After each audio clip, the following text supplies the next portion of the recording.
স্বর্ণের মুকুট ছিল তো, স্বর্ণের মুকুটে তিনি ভর করলেন। যখন ভর করলেন তখন রাজাদিরাজ মহারাজের মতি ভ্রম হয়ে গেল।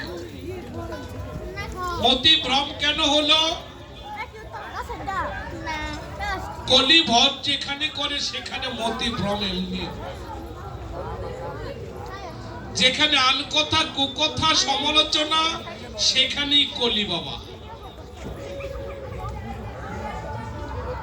এই কলি থেকে নিজেকে বিরত থাকতে হবে।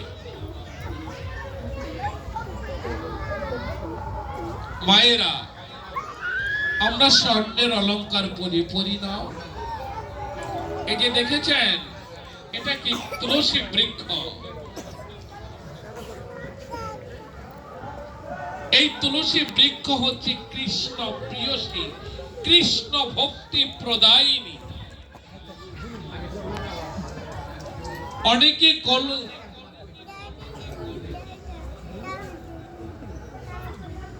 অনেকে তুলসীর মালা কণ্ঠে ধারণ করে, সেখানে পদ চিহ্ন দেয়। কিসের চিহ্ন? পদ চিহ্ন, স্বর্ণের পদ চিহ্ন। এটা শাস্ত্রীয় ভাবে অপরাধ। এই তুলসীর চাইতে মূল্যবান সম্পদ এই জগতে আর মিলে না। তাই তুলসীর কাষ্ঠের মালা যারা পরিধারণ করেছেন গলদেশে, তারা স্বর্ণ ব্যবহার থেকে বিরত থাকার জন্য চেষ্টা করবেন। হরে কৃষ্ণ। যাই হোক, এখন কলি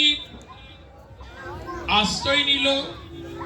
মহারাজ পরীক্ষিতের মতি ভ্রম হয়ে গেল। তখন তিনি মনে সাজ জাগলো তার, তিনি মৃগয়ায় যাবেন হরিণ শিকার করার জন্য। মায়েরা, কৃষ্ণ ভক্তের কি শোভা পায় শিকারের?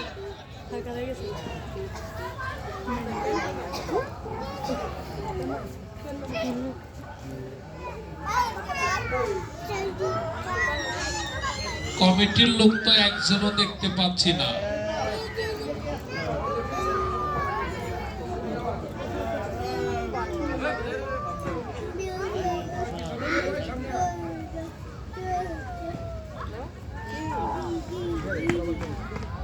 তখন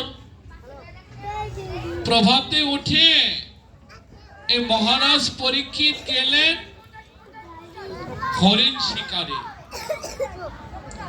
হরিণ শিকার যখন করতে গেলেন, সারাদিন ঘুরলেন, কিন্তু তিনি শিকার করতে পারলেন না। পুনরায় উনি রাজ্যে ফিরে যাবে।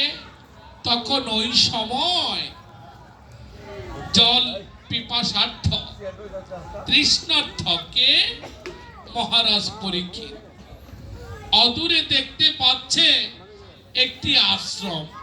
সে আশ্রমে শ্রমিক ঋষি নামে একজন মণি ধ্যানস্থ অবস্থায় রত। সেখানে গিয়ে বলেছিল, আপনারা কে আছেন আশ্রমবাসী, আমাকে এক গ্লাস জল দিন। তখন শ্রমিক ঋষি ধ্যানস্থ ছিল বাবা।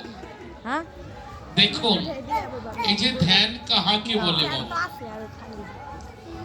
ধ্যান যারা করেছে, এখনো পর্যন্ত যারা গুরু গোবিন্দকে নিয়ে আছে, যারা ব্রহ্ম মুহূর্ত ধ্যান করেন, তারা দেখবেন এই বহির্জগতে কোলাহল তার কর্ণপাত হবে না।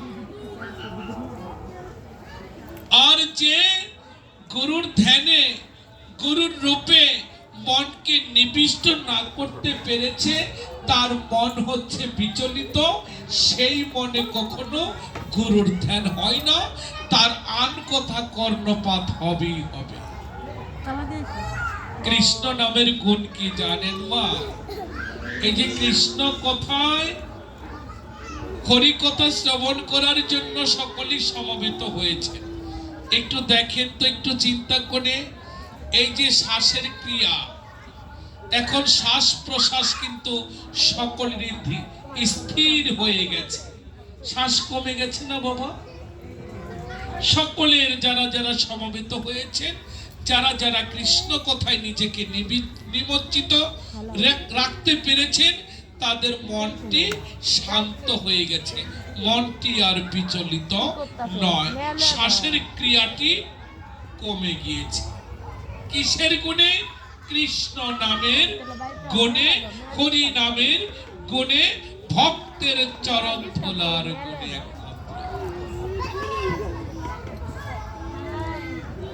বাবা, কৃষ্ণ নাম সকলে শ্রবণ করেন না। কেন করেন না জানেন? যার জল পিপাসা লাগে সেই তো জলের নিকটে আসে, তাই না? যার তৃষ্ণা নেই সে কখনো জলের সন্নিকটে আসে। যে ব্যক্তি তৃষ্ণার্ত তিনি জলের নিকটে আসেন। এই জগতেও গুরু অনুগত প্রাণ যাহাদের হয়েছে, কৃষ্ণ অনুগত প্রাণ যাহাদের হয়েছে, তারা হচ্ছে কৃষ্ণ নামের তৃষ্ণার্ত। তারা তৃষ্ণাকে নিবারণ করার জন্য প্রতিনিয়ত তারা গুরু এবং ভক্ত সঙ্গ করে যাচ্ছে। গৌর হরি বল।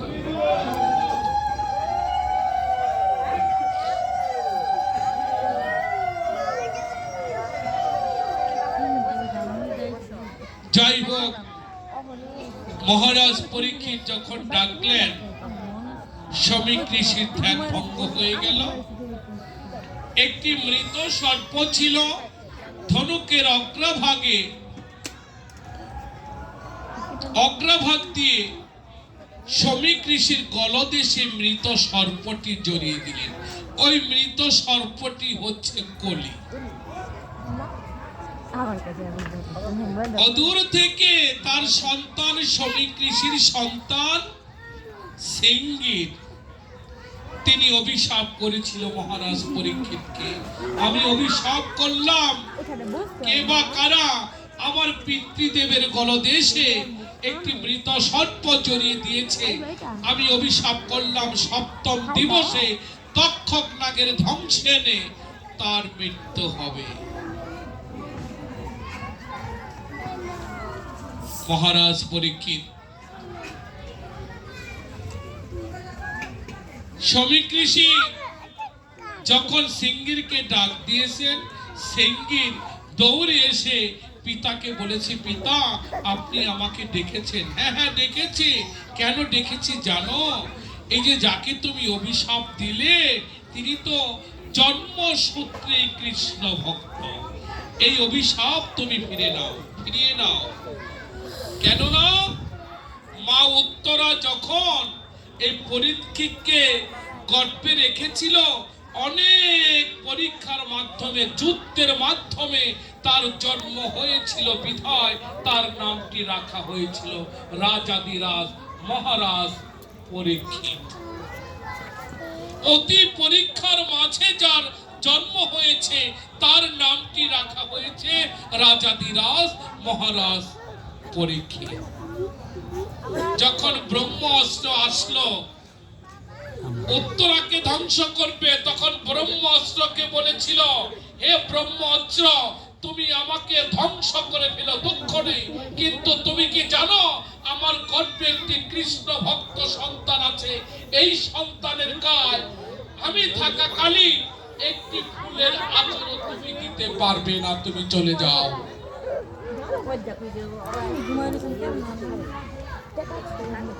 মা এর জন্য বলেছেন, রাখে কৃষ্ণ মানে কি।